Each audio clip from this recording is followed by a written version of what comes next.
Half yearly आ गए हैं, लेकिन आपको तो कोई टेंशन ही नहीं है। क्यों? क्योंकि आपके तो हाफ ईयरली के मार्क्स काउंट ही नहीं होते हैं। यही सोच रहे हो ना तुम लोग भी। मार्क्स काउंट नहीं होते हैं, लेकिन प्रैक्टिस और तैयारी पूरी तरीके से काउंट होती है।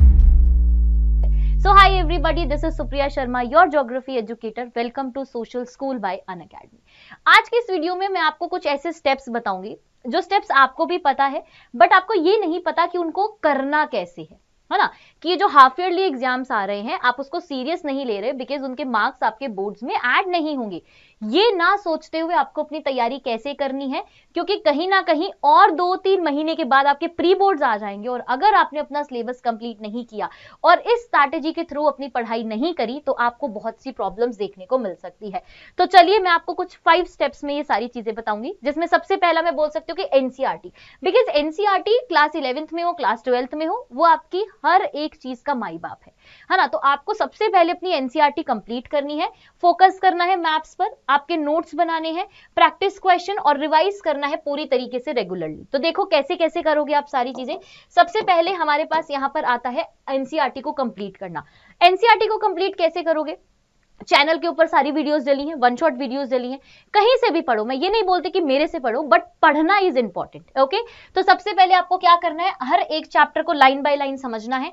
कहीं पर अगर आपको लग रहा है कि कोई डाउट है, कोई कंफ्यूजन है, तो आप हमारी क्लासेस में आके बता सकते हो और अपने उन पॉइंटर्स को नोट डाउन करके रखो कि यहां पर आपको जो है वो डाउट आ रहा है। ठीक है, अगर मैं बात करूं highlight, definition and fact example, अब बहुत से बच्चे गलती क्या करते हैं कि पूरी की पूरी बुक ही हाईलाइट कर देते हैं। नहीं भैया, पूरी बुक नहीं हाईलाइट करनी है, कुछ वो पॉइंटर्स जो है आपको हाईलाइट करने, वो डेफिनेशंस आपको हाईलाइट करनी है, वो कीवर्ड्स आपको हाईलाइट करनी है जो कि आपके टीचर आपको बताते हैं। ठीक है, नेक्स्ट हमारे पास जो स्टेप आता है वो आता है मैप का। अब देखो मैप के जो नंबर है ना बेटा, वो 10 नंबर, मैं हमेशा बोलती हूँ कि वो 10 नंबर आपके फ्री के मार्क्स हैं।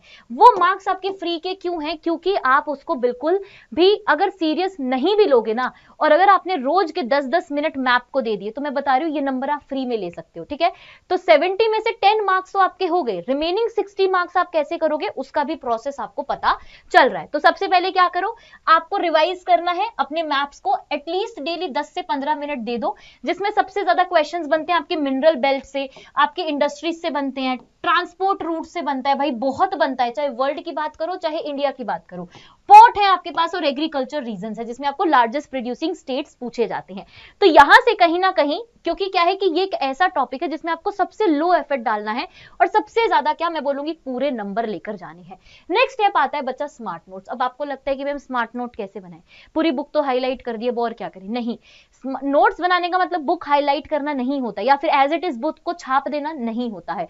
नोट्स बनाने की एक बहुत छोटी सी, एक बहुत सिंपल सी ट्रिक मैं आपको बता रही हूँ, जिसमें आपको क्या करना है, सबसे पहले आपको सारी की सारी की डेफिनेशंस को हाईलाइट करना है। ठीक है, उसके बाद आपको फैक्ट्स बनाने, क्योंकि देखो ज्योग्राफी है बेटा, कोई थियोरेटिकल सब्जेक्ट नहीं है, geography is a practical subject और इसमें आपको बहुत सारे फैक्ट और डाटा जो है वो मिलते हैं जो कि आपके एग्जाम में डायरेक्टली पूछे जाते हैं। एग्जाम्पल्स ऐड करना शुरू करो, जो भी टॉपिक, जो भी डेफिनेशन लिख रहे हो उसका एग्जाम्पल एक ऐड कर दो।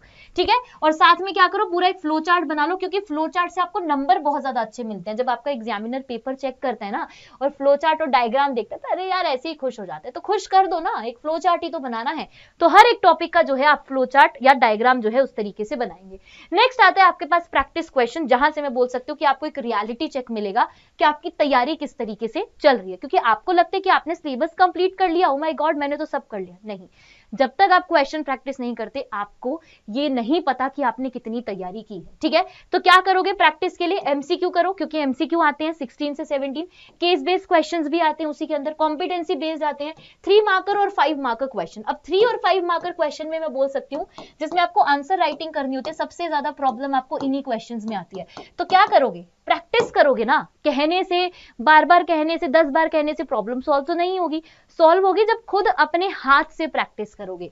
ठीक है, तो कैसे करना होता है क्वेश्चन राइट, देखो पॉइंटर्स में सबसे पहले हेडिंग डालो जो भी क्वेश्चन है उसका, फिर उसको पॉइंटर्स में लिखो, 3 नंबर का है तो 3 पॉइंट दो, 5 नंबर का है तो 5 पॉइंट दो। उसके बाद डायग्राम या फ्लो चार्ट बना के अपने क्वेश्चन का कंक्लूजन लिख के उसको आंसर को एंड कर दो। सिंपल, कुछ नहीं करना, सिंपल ट्रिक है। ओके, नेक्स्ट और मैं बोल सकती हूँ कि लास्ट स्टेप जो आता है वो आता है रिवाइज। सब कुछ कर लेते हैं मैम, रिवाइज करने में ना हमको मौत आ जाती है। क्यों भाई, जब पढ़ा है, प्रैक्टिस की है, तो रिवाइज करने में क्यों इतना दर्द हो रहा है? नहीं होना चाहिए। अगर हो रहा है तो मतलब प्रैक्टिस सही नहीं जा रही है। ठीक है।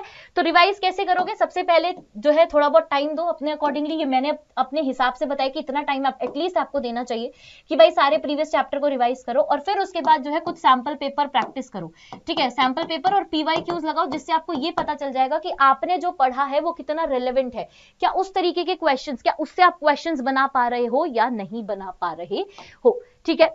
इसी गोल्डन रूल को अगर आप फॉलो करोगे through out this time period, मैं आपको गारंटी दे सकती हूँ कि आपके मार्क्स अपने आप आउट ऑफ आएंगे, बिकॉज ज्योग्राफी एक ऐसा सब्जेक्ट है जिसमें मार्क्स आउट ऑफ आ सकते हैं। Okay, so all the best to all of you, भूलना मत इस गोल्डन रूल को फॉलो करना। मिलते हैं अपनी क्लासेस में, till then bye bye, take care and all the best for your exams. Let's crack it.